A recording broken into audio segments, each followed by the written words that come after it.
Hi mga ka-rockstar. So, nandito ko sa aming bahay.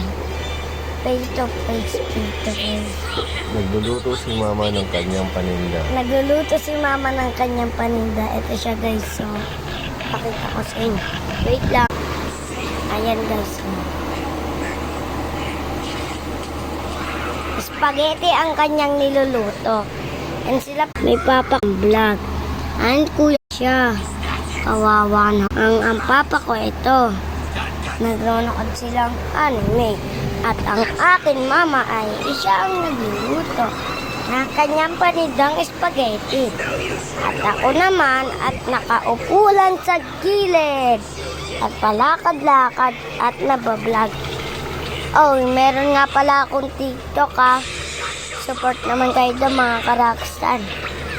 Laro na sa pinsan